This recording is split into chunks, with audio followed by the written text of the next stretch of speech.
Hello. So I'm making this video today after almost 7 years of being with a woman. Now, some people might say that's a long time. Uh, you know, y'all need to work y'all things out. Things happen in a relationship.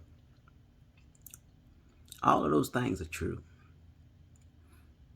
But it comes to a point where you can only say you sorry so many times for the same thing. I ain't talking about no running around. You have a person who has an anger issue and, a negative attitude, and you're the positive one, and you try to always let them know, like, hey man, things ain't that bad. You can move on from that. It's just something that's gonna happen. It's part of life. You just deal with it and move on. Now, the average person would take that advice or look at how you live your life. You're not stressed out. You're not full of hate, mad all the time. Especially when you're mad, because as a lot of fellas will know, a lot of dudes that's dating women, you tell your woman, that's not a good idea. I wouldn't do that. Oh, it turns into the argument of you trying to control me, or I'm a grown person, or yada, yada, yada. Okay, well, you go be a grown person. And then the moment of truth comes, and then it blows up in their face. Then they walk around mad. So I would look at my lady and say, well, what are you mad at me for? Because I didn't do nothing to you. And if you want to be mad at somebody, go walk in the bathroom, do a right face, look in the mirror, and yell at that person. Because that is the person that put you in this situation. Now, it even gets even more complicated when you're dating a woman that has a child. Dating a woman, has a child, 9 years old, been with her for 6 years. So you figure I was around when that kid was 2, 3.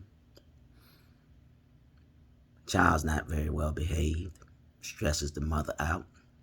And I can remember when I met her at 3. And I was like, why is your daughter up at 11 o'clock at night? Oh, well, she won't go to bed. Okay, well, she's a child. You make her go to bed. It's bedtime. And I looked at her then, and I, over the months of seeing her daughter's conduct and behavior, and I said, hey, if you don't start trying to correct her behavior, I said, when this child gets about 9, you ain't gonna really be able to do nothing with her. She's now 9. Mama can't do nothing with her. Every day, my day starts off with her and the daughter arguing. 7 o'clock in the morning to go to school. 7:30. So you take, for instance, today, mom comes home mad. Her and the daughter been arguing. I told her I want to put her out the car and blah, blah, blah, blah. And I said, well, she's a child. You understand that part? She's a child. Correct the behavior. Don't say hateful things to her, because people don't forget. You can apologize for it, but kids ain't stupid. They don't forget. So mind you tell, now you get in an argument with her, and so now you come home, and everything my fault. You start poking. You start trying to pick a fight with me. And I go, hey, I ain't did nothing to you. I don't know what you're mad at me for, but you're mad with your daughter. Don't come trying to argue with me, because you too mad. I don't have nothing to do with that. And I thought she She kind of got it because she kind of smiled, but then it went on. Blah, blah, blah, blah, blah, blah, blah, blah, blah, blah, blah, blah, blah, blah, blah, blah. And I'm just looking at her like, again, I didn't do nothing to you. Why are you trying to bring strife my way? I'm not the source of your problems. I said, well, when your daughter comes home this evening, sit down, have a talk with her. Let her know that her conduct was not acceptable. Issue some type of consequences from it and move on. I guess the moral of what I'm getting at around that is I don't let something that happens at 7 o'clock dictate my emotions or my feelings for the rest of the day. I'm not going to have a bad day. I'm going to address the issue and then I move on. I don't address the issue or the issue comes to me and then I start lashing out at everyone. Everyone. So now your issue with your child has turned into me and your issue. Now there's going to be some people that's going to say like, oh man, you know, that's kind of petty. Y'all need to talk. This is not the first time this has happened. It's not the first time it's happened with the child. Something go bad at work. Oh, all of a sudden everybody, you know, Hurricane Christina come home. She raised in hell. And again, I'm like, I haven't done anything to you. Nobody in the house was. Leave work at work. Leave home at home. And I guess what I'm really getting, I tried to have a rational talk with her and tell her, I said, you know, the good Lord has blessed you with many things. He blessed you with a nice house to live in a nice neighborhood, blessed you with a child, blessed you with your health, blessed you with a man that cares for you, that has been tolerable of your attitude and your ways. But all you can seem to focus on is the negative. Long story short, if you're in a relationship, male or female, and if you have somebody that just can't let things go and they focus on the negative all day, I mean, 10 things go right in the day and number 11 comes around and doesn't go right, and all of a sudden the day is just the worst day in the history. I'm going to tell you what a worst day is. Not waking up, for starters. Waking up hungry, going to bed hungry. Sleeping outside. Not knowing how you're going to keep your lights or water on. Dealing with yourself or a family member that has a serious health issue.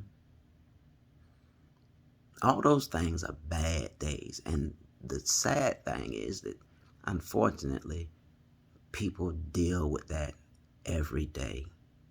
And there are those people out there that can still ruck up, smile, and be thankful for their blessings. And be thankful for every moment that they have with that loved one if they pass. And your child may have upset you today, but understand that's your child. And you're the only parent that they're going to have. So what you say and the way that you conduct yourself towards that child is going to have an effect on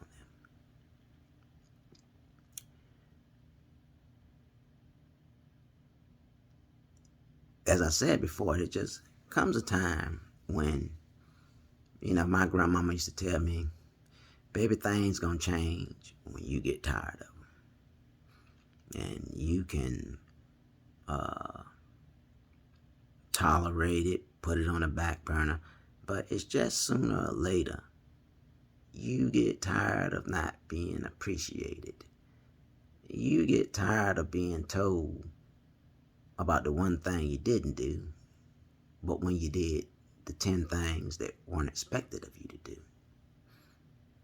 You get tired of thinking you're in a relationship and you're making decisions for the benefit of both of you, when one person only thinks about the benefits of themselves.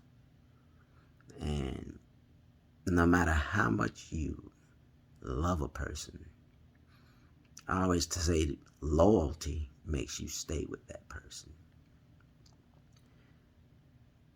But with that being said, there comes a time where you have to question your loyalty when you're not receiving loyalty.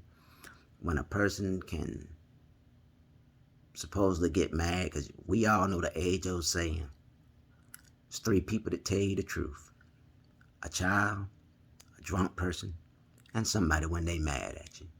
And when a person gets mad at you and says heinous stuff to you, understand that that's how they felt the entire time. They've been holding on to those feelings.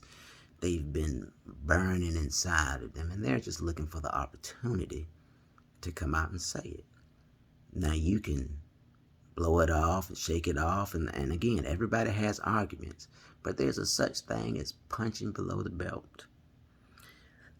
And when you punch below the belt, there are consequences. And so the consequences are now that I pack my stuff and I'm geared to get the hell out of here. And when I'm gone, you're going to start seeing all those things that he did do. And that now I don't have nobody to do, or nobody's going to do them, or nobody's going to put up. And then you're going to realize, you know what? That guy wants so bad. He wants that bad. Anyways, moral of the stories, bro, fellas, when they come out their mouth wrong the first time, or ladies, it's time to get gone. Y'all have a nice day.